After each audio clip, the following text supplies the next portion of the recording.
अस्सलामुअलैकुम।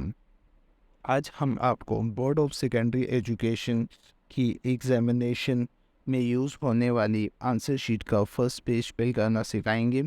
ये बहुत इम्पोर्टेंट पेज होता है क्योंकि अगर इसमें थोड़ी सी इशू, गलती या कोई भी मसला हो तो आपका पूरा पेपर कैंसिल होगा और आप उस पेपर में फ़ेल कहलाएंगे। अलबत्ता आपने पूरा पेपर सही किया हो। तो आ जाए हम इसको शुरू करते हैं। आप हमारे साथ इसे देखें और सीखें। इसमें जो सबसे फर्स्ट में आता है वो आता है सीरियल नंबर। सीरियल नंबर आपके आंसर शीट को आइडेंटिफाई कर रहा होता है। इसमें कोई भी नंबर हो जैसे 4, 3, 2, 1, आपको इसमें कुछ नहीं लिखना होता। ये बोर्ड के जानिब से आता है। सही है, ये सीरियल नंबर बोर्ड के जानिब से लिखा हुआ आता है। अगर ये सीरियल नंबर ना हो तो आपके एग्जामिनेशन हॉल में जो भी इंचार्ज हो आप उनको बोलिए कि मेरे आंसर शीट में सीरियल नंबर नहीं है, मुझे दूसरी आंसर शीट इशू करवाएं, तो वो आपको इशू करवा देंगे। दूसरे नंबर पे आता है वो नंबर आपके एडमिट कार्ड में लिखा हुआ होता है। ये बहुत ही इम्पोर्टेंट होता है आपको और दूसरे बच्चों के पेपर को आइडेंटिफाई करने में, क्योंकि बोर्ड की जो आंसर शीट होती है इसमें आप कहीं भी अपना नाम नहीं लिख सकते। अगर आपने लिखा तो आपका पेपर कैंसिल होने के चांसेस हैं। सही। इसके बाद आता है medium of answer. Medium of answer वो होता है कि आप इस पर्चे को किस ज़बान में लिखेंगे। जैसे कि अगर आपका इंग्लिश का पेपर हो तो आप इंग्लिश लिखिएगा, उर्दू का पेपर हो तो आप उर्दू लिखेंगे। अगर आपका पीएचडी का पेपर हो तो वो आप पे डिपेंड करता है कि आप कौन सी लैंग्वेज में उसको लिखेंगे। तो अगर आप उर्दू में लिखते हैं तो आप उर्दू लिखिए, अगर आप इंग्लिश में लिखेंगे तो आप इंग्लिश में लिखें। इसी तरह इस्लामियात का भी होता है, वो भी आप इंग्लिश में और उर्दू में लिख सकते हैं। तो ये जगह बहुत ज़्यादा इम्पोर्टेंट होती है। आप इसको देख लें कि आप कौन से लैंग्वेज में अंदर आंसर शीट में लिखेंगे। उसके बाद आता है name of exam. Name of exam में अगर आप 9 के स्टूडेंट हैं तो आप लिखेंगे SSC 1, और अगर आप मैट्रिक के स्टूडेंट हो तो आप लिखेंगे SSC 2। अच्छा, जो 1 और 2 आप लिखेंगे ना, ये रोमन नंबर पे होगा। जैसे मैंने इधर 1 लिखा हुआ है, तो अगर आप इसके आगे 2 भी लिखेंगे तो आप इसको रोमन नंबर में लिखेंगे 2। सही है। अच्छा, इसके बाद आता है ग्रुप। ग्रुप या तो आपका साइंस होगा या आर्ट्स होगा, तो आप इसको देख लीजिएगा कि आपका साइंस है या आर्ट्स है। सही है। कंप्यूटर और बायो जो आता है वो साइंस में ही आता है।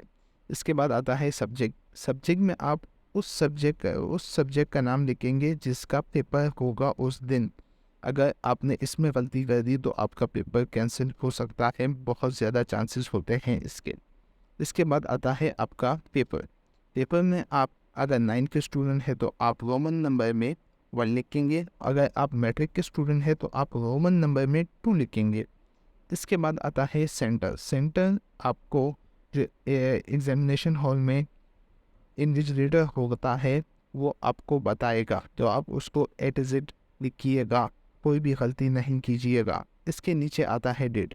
अच्छा, डेट में आप उस पेपर का डेट लिखेंगे जिसका उस दिन पेपर हो। जैसे अभी 8 को आपका स्टार्ट हो रहा है तो 8 के दिन अगर आपका जो भी पेपर हो आप 8 लिखेंगे। अगर आप 9 को जाते हैं तो फिर 9 लिखेंगे। जिस दिन आपका जो पेपर हो तो उसको वो ही डेट लिखनी है, ये आप थोड़ा सा देख लीजिएगा। अच्छा, इसके नीचे कुछ जो भी है इसमें आपको कुछ नहीं लिखना। सही है।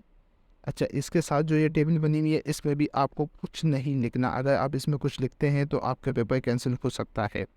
अच्छा, इधर आप आ जाइए तो इधर आप मीडियम ऑफ आंसर देख सकते हैं। इसमें आप इंग्लिश उर्दू वैसे ही जैसे आप अंदर जो पेपर फिल करेंगे उसी की तरह आप इसमें लिखेंगे कि या इंग्लिश या उर्दू। सही है।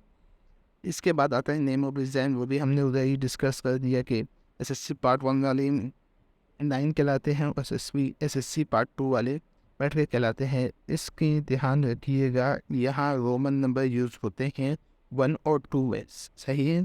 और ग्रुप भी हम डिस्कस कर चुके हैं, सब्जेक्ट भी, पेपर भी, डेट भी। अच्छा, इसके नीचे एक दूसरी चीज़ आती है, वो है नंबर ऑफ सप्लीमेंट्री।